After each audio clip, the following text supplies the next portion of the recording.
नमस्कार दोस्तों, PK Rohila study point YouTube channel पर आप सभी का एक बार फिर से स्वागत है। इस वीडियो में हम जानेंगे कंप्यूटर ऑपरेटिंग सिस्टम के महत्वपूर्ण एमसीक्यूज़ के बारे में।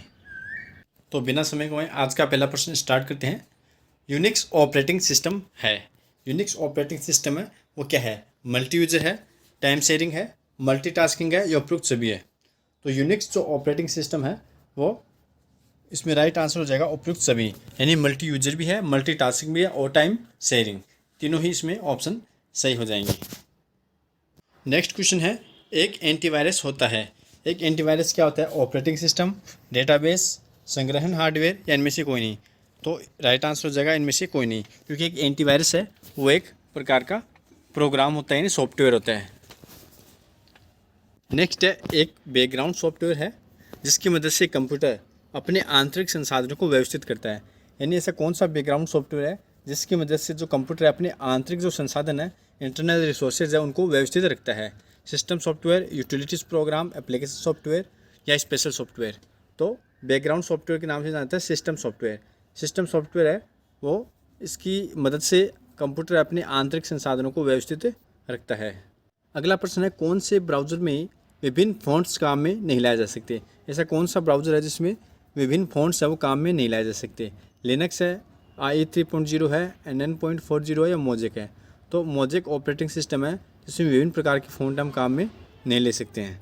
नेक्स्ट प्रश्न है, प्रोग्रामों का एक सेट है जो कंप्यूटर के संसाधनों को प्रबंधित करने के लिए डिज़ाइन किया गया है। यानी कंप्यूटर के जो रिसोर्स हैं उनका मैनेज करता है, जिसमें कंप्यूटर कार्य शुरू करना, प्रोग्रामों को मैनेज करना, मेमोरी को मैनेज करना और इनपुट आउटपुट डिवाइसों के बीच कार्यों का समन्वय करना शामिल है।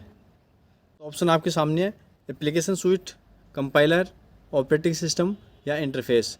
तो ऐसा जो प्रोग्राम है वो ऑपरेटिंग सिस्टम होता है। नेक्स्ट है, एक समय में एक साथ एक से ज़्यादा कार्य संपन्न करना कंप्यूटर तकनीक को क्या कहते हैं? यानी एक ही टाइम में एक से ज़्यादा कार्य संपन्न करना। मल्टी यूजर, मल्टीटास्किंग, मल्टीपर्पज़ या इनमें से कोई नहीं? तो इसको हम कहेंगे मल्टीटास्किंग। एक समय में एक से अधिक कार्य करने को मल्टीटास्किंग कहते हैं। अगला प्रश्न है, किसी एप्लीकेशन प्रोग्राम में उपलब्ध निर्देशों का संकलन प्रस्तुत करती है। यानी किसी भी एप्लीकेशन प्रोग्राम में निर्देशों का जो संकलन है वो किसी में होता है? टाइटल बार में, स्टेटस बार में, टास्क बार में या मेन्यू बार में? तो इसका राइट आंसर हो जाएगा मेन्यू बार में। निर्देशों का जो संकलन है वो मेन्यू बार में होता है, जिसमें हम कमांड देने के लिए विभिन्न लिस्ट हमारे पास उपलब्ध होती है, वो कहलाता है मेन्यू बार। नेक्स्ट है, यदि विंडो मैक्सिमाइज्ड है तो टाइटल बार पर डबल क्लिक करने पर वह विंडो क्या हो जाएगी? आइकन में परिवर्तित हो जाती है, अधिकतम आकार ले लेती है, बंद हो जाती है या पुरानी स्थिति में आ जाती है? तो जब हम टाइटल बार पर डबल क्लिक करते हैं तो वो क्या है? विंडो पुरानी स्थिति में आ जाती है। ऑप्शन नंबर डी है यहाँ राइट आंसर हो जाएगा। एप्लीकेशन विंडो में टाइटल बार के ठीक नीचे कौन सा बार होता है? तो एप्लीकेशन विंडो में टाइटल बार के नीचे है वो होता है मेन्यू बार। कौन सा बार होता है? Menu bar. अगला प्रश्न है, विंडो XP का गेटवे कहा जाता है। विंडो XP का गेटवे किसे कहते हैं? डेस्कटॉप को, विंडो एक्सप्लोरर को, स्टार्ट बटन को या इनमें से कोई नहीं? तो विंडो XP का जो गेटवे है वो कहते हैं स्टार्ट बटन को। कौन से बटन को? स्टार्ट बटन को। नेक्स्ट है, डेस्कटॉप पर लगाए जा सकने वाले चित्र को क्या कहा जाता है? वॉलपेपर, स्क्रीन सेवर या दोनों या इनमें से कोई नहीं? तो डेस्कटॉप पर जो हम चित्र लगा सकते हैं उसको हम वॉलपेपर कहते हैं। क्या कहते हैं? वॉलपेपर। नेक्स्ट है, हमें बताता है कि कोई डायलॉग बॉक्स है वो प्रदर्शित होगा। कौन हमें बताता है कि डायलॉग बॉक्स अब प्रदर्शित होने वाला है? Check mark, radio button, ellipse या इनमें से कोई नहीं? तो उसका राइट आंसर हो जाएगा एलिप्स। एलिप्स जो है ये डॉट डॉट डॉट है, ये हमें बताते हैं कि कोई भी डायलॉग बॉक्स अब ओपन होने वाला है। नेक्स्ट है, निम्न में से कौन सी विंडो XP की एसेसरी नहीं है? विंडो XP की एसेसरी नहीं है? नोटपैड, वर्डपैड, कैलकुलेटर या कोई नहीं? तो ये तीनों तो XP की एसेसरीज में आती है। नोटपैड भी आता है, वर्डपैड भी आता है, कैलकुलेटर भी आता है। तो ऑप्शन हो जाएगा इनमें से कोई नहीं। नेक्स्ट है, कंप्यूटर के रख रखाव के लिए उपयोग किए जाने वाले सॉफ्टवेयर कहते हैं। ऐसे सॉफ्टवेयर जो कंप्यूटर के रख रखाव का कार्य करते हैं? Operating system, application software, utility programme या उपयुक्त सभी? तो कंप्यूटर के रख रखाव कार्य वो करते हैं यूटिलिटी प्रोग्राम्स। कौन से होते हैं?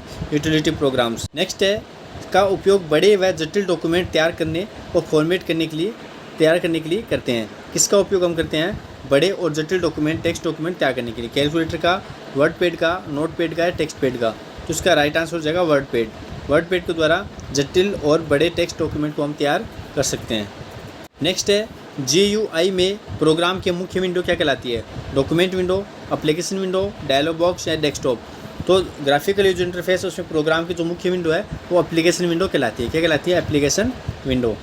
नेक्स्ट है कौन से ऑपरेटिंग सिस्टम में बिल्ट इन नेटवर्किंग क्षमता और वर्जन होता है? यानी कौन सा ऑपरेटिंग सिस्टम है जिसमें बिल्ट इन नेटवर्किंग क्षमता होती है? यूनिक्स, विंडो 95, लाइनक्स या सोलरिस। तो उसका राइट आंसर हो जाएगा लाइनक्स। लाइनक्स ऑपरेटिंग सिस्टम है, इसके अंदर बिल्ट इन नेटवर्किंग क्षमता होती है। अगला प्रश्न है कंप्यूटर की स्क्रीन को दो या दो से अधिक विभाजन को कहते हैं। कंप्यूटर की जो स्क्रीन है उसको दो या अधिक भागों में बांटना क्या कहलाता है? Split screen, part screen, divide screen या हाफ स्क्रीन। इसको हम कहेंगे स्प्लिट स्क्रीन। नेक्स्ट है बूटिंग कितने प्रकार की होती है? कोल्ड व वार्म बूटिंग, नरम व गर्म बूटिंग, अच्छी व गंदी बूटिंग, कम व ज़्यादा बूटिंग। तो बूटिंग वो दो प्रकार की होती है, एक तो कोल्ड होती है और एक है warm booting. Option number A यहाँ राइट आंसर हो जाएगा। नेक्स्ट है शॉर्टकट और अन्य विशेष कार्यों के लिए हम कौन सी कीज का संयोजन के रूप में प्रयोग करते हैं, यानी कॉम्बिनेशन के रूप में हम प्रयोग करते हैं। विशेष कार्य के लिए या शॉर्टकट के लिए कौन सी कुंजी का हम प्रयोग करते हैं? कंट्रोल अल्टर का, फंक्शन और टॉगल का, डिलीट या इंसर्ट का या कैप्स लॉक या नम लॉक का। तो आप सभी जानते हैं कंट्रोल और अल्टर ALT नाम से बटन होते हैं। आपने कंप्यूटर में देखा होगा, एक तो CTRL यानी कंट्रोल और एक होता है ALT यानी अल्टर। ये दो बटन होते हैं, इनका प्रयोग हम शॉर्टकट के लिए और विशेष कार्यों के लिए हम करते हैं।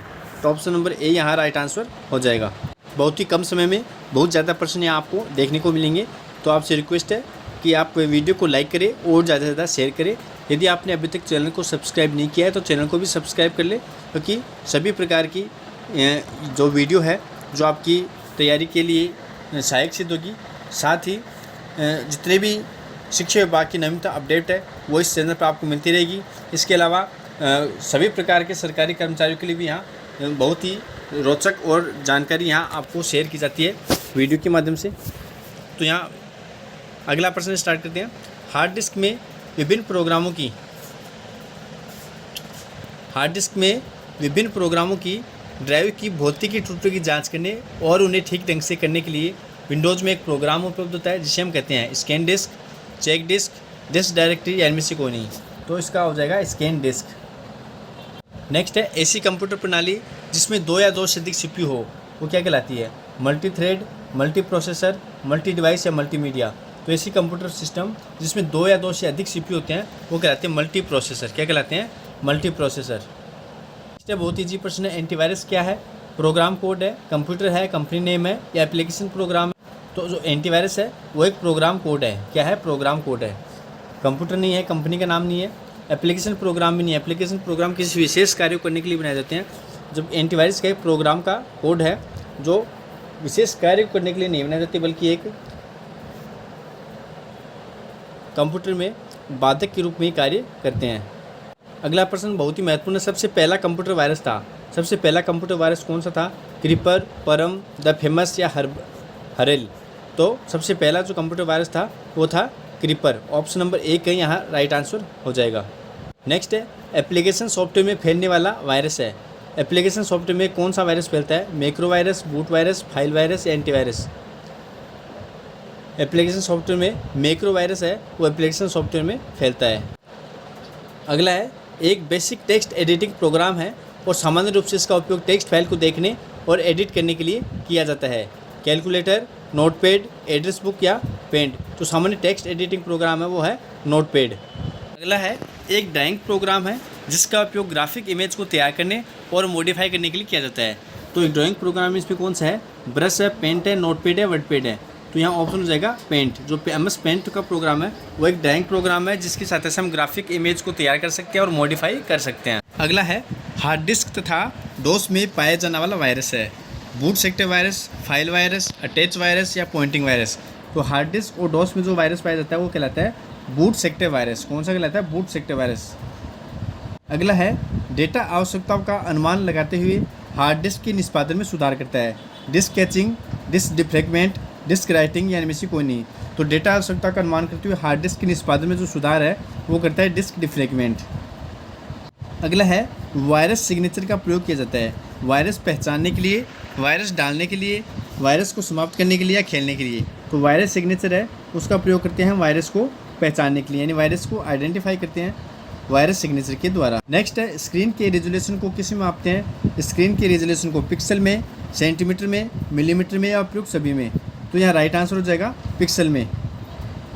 अगला है प्रणाली में महत्वपूर्ण डाटा को एक से अधिक स्थानों पर संग्रहित करके उसकी सुरक्षा को सुनिश्चित करते हैं। ऐसी कौन सी प्रणाली है जिसके द्वारा हम एक से अधिक स्थानों पर डाटा को संग्रहित करके और उसको सुरक्षित कर सकते हैं? सिक्योरिटी, शेयरिंग, नेटवर्किंग या बैकअप। तो इसका राइट आंसर हो जाएगा बैकअप। नेक्स्ट है रेड टॉप्स किस प्रकार का वायरस है? डेटा फाइल वायरस है, EXE और कॉम वायरस है, डायरेक्टरी वायरस है या बूट सेक्टर वायरस है? तो रेड टॉप्स है एक प्रकार का बूट सेक्टर वायरस है, ऑप्शन नंबर डी। नेक्स्ट है इस तरह के सॉफ्टवेयर की संरचना आपके काम को अधिक सुविधाजनक बनाने के लिए की गई है जिसका उपयोग व्यवसाय में विस्तृत रूप से किया जाता है। Communication software, utility software, basic application software, system software.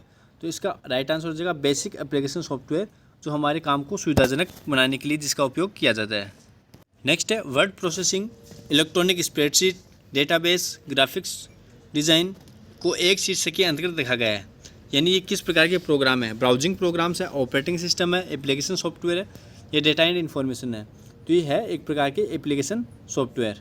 Next है निम्नलिखित में से कौन सा उदाहरण single user interface operating system का नहीं है? सिंगल यूज़र ऑपरेटिंग सिस्टम का नहीं है MS-DOS, विंडोज़, पेरोल सिस्टम और यूनिक्स। तो यूनिक्स है ये सिंगल यूज़र ऑपरेटिंग सिस्टम का नहीं है, बाकी ये सिंगल यूज़र ऑपरेटिंग सिस्टम है। नेक्स्ट है शेयरवेयर क्या है? सॉफ्टवेयर है, दवाई है, बीमारी है या हार्डवेयर है? तो शेयरवेयर क्या है? एक सॉफ्टवेयर है। क्या है? सॉफ्टवेयर। नेक्स्ट है ऑपरेटिंग सिस्टम को कंप्यूटर की स्मृति में डालने की प्रक्रिया क्या कहलाती है? ट्रांसफ़र, लोडिंग, बूटिंग या सभी? तो ऑपरेटिंग सिस्टम कंप्यूटर की मेमोरी में लोड होता है, उस प्रक्रिया को हम बूटिंग कहते हैं। अगला है टेली सॉफ्टवेयर का प्रयोग किस काम के लिए किया जाता है? DTP के लिए, संचार के लिए, नेटवर्किंग के लिए या अकाउंटिंग के लिए? तो जो टेली सॉफ्टवेयर है वो होता है अकाउंटिंग के लिए। किसके लिए होता है? अकाउंटिंग के लिए।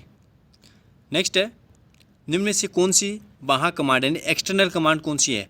डिलीट, कॉपी, रीनेम या अक्स कॉपी? तो अक्स कॉपी जो कमांड है वो एक एक्सटर्नल कमांड है। नेक्स्ट है इनमें से कौन सा सॉफ्टवेयर DTP के लिए आवश्यक नहीं है? DTP का मतलब है डेस्कटॉप पब्लिशिंग। तो कौन सा सॉफ्टवेयर है वो डेस्कटॉप पब्लिशिंग के लिए आवश्यक नहीं है? वर्ड प्रोसेसर, ड्राइंग, स्प्रेडशीट या उपयुक्त सभी? तो स्प्रेडशीट का प्रोग्राम है वो DTP के लिए आवश्यक नहीं है। नेक्स्ट है कंप्यूटर सिस्टम बूट होने के बाद DOS ऑपरेटिंग सिस्टम है वो किस प्रकार का दिखाई देता है? यानी जब कंप्यूटर सिस्टम बूट हो जाता है DOS ऑपरेटिंग सिस्टम किस प्रकार का हमें दिखाई देता है? उसका जो प्रॉम्प्ट है आपके सामने 4 विकल्प है, यहाँ मैं आपको बता देता हूँ। उसका राइट आंसर हो जाएगा ऑप्शन नंबर A यानी C और फिर यहाँ कोलन यानी ड्राइव का चिन्ह, उसके बाद स्लेश और ये ग्रेटर देन का साइन, ये यहाँ रूट डायरेक्टरी को यहाँ दर्शाता है। नेक्स्ट DOS में फाइल के कंटेंट्स देखने के लिए कौन सी कमांड का प्रयोग करते हैं? टाइप, DIR, डिस्प्ले या उपयुक्त सभी? तो DOS में फाइल के कंटेंट को देखने के लिए हम टाइप कमांड यूज में लेते हैं। नेक्स्ट है DOS में डायरेक्टरी को बदलने के लिए किस कमांड का प्रयोग करते हैं? तो डायरेक्टरी बदलने के लिए हम यहाँ CD डॉट और CD/। तो यहाँ उपयुक्त सभी ऑप्शन आ जाएगा। CD जो कमांड है चेंज डायरेक्टरी है, तो यहाँ तीनों ही ऑप्शन का हम यहाँ प्रयोग कर सकते हैं। नेक्स्ट है इनमें से कौन सा वाइल्ड कार्ड कैरेक्टर है? एस्ट्रिक, क्वेश्चन मार्क, उपयुक्त में से कोई नहीं या दोनों? तो यहाँ राइट आंसर हो जाएगा उपयुक्त दोनों।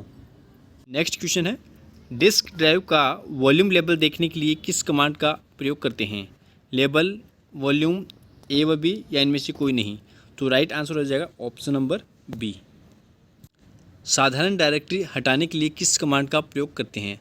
RD command, delete command, delete tree command या उपयुक्त सभी? तो साधारणतः डायरेक्टरी हटाने के लिए हम RD कमांड का प्रयोग करते हैं। RD का मतलब है रिमूव डायरेक्टरी। तो RD कमांड का प्रयोग हम डायरेक्टरी को हटाने के लिए करते हैं। नेक्स्ट है वह कमांड जिनको डिलीट नहीं किया जा सकता है? आंतरिक कमांड, बाह्य कमांड या दोनों या सभी? तो जो इंटरनल कमांड है उनको हम डिलीट नहीं कर सकते हैं। वह कमांड जिनको आवश्यकता पड़ने पर हम मेमोरी में लोड किया जा सकता है वो कहलाती है एक्सटर्नल कमांड यानी बाह्य कमांड।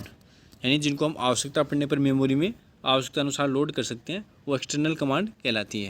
नेक्स्ट है डोस में सभी प्रकार की डायरेक्टिव को हटाने के लिए, यानी जितनी प्रकार की सभी प्रकार की डायरेक्टिव को हटाने के लिए कौन सी कमांड का प्रयोग करते हैं, तो सभी प्रकार की डायरेक्टिव हटाने के लिए यहाँ DELTRW यानी डेल ट्री का हम प्रयोग करते हैं। विंडोज़ में डिस्क में आई त्रुटियों की जांच करने के लिए किस कमांड का प्रयोग करते हैं, तो डिस्क में जो एरर आती है उनकी जांच के लिए कौन सी कमांड का हम प्रयोग करते हैं, तो उसको जांच के लिए हम यहाँ CHKDSK यानी चेक डिस्क कमांड का हम प्रयोग करते हैं। फाइल को छिपाने के लिए यानी हाइड करने के लिए किस एट्रीब्यूट का हम प्रयोग करते हैं, +H -H -A या +A, तो फाइल को हाइड करने के लिए हम +H एट्रीब्यूट का प्रयोग करते हैं, जिससे कि फ़ाइल हाइड हो जाती है। तो आज की वीडियो में इतना ही, फिर मिलते हैं नेक्स्ट वीडियो के साथ।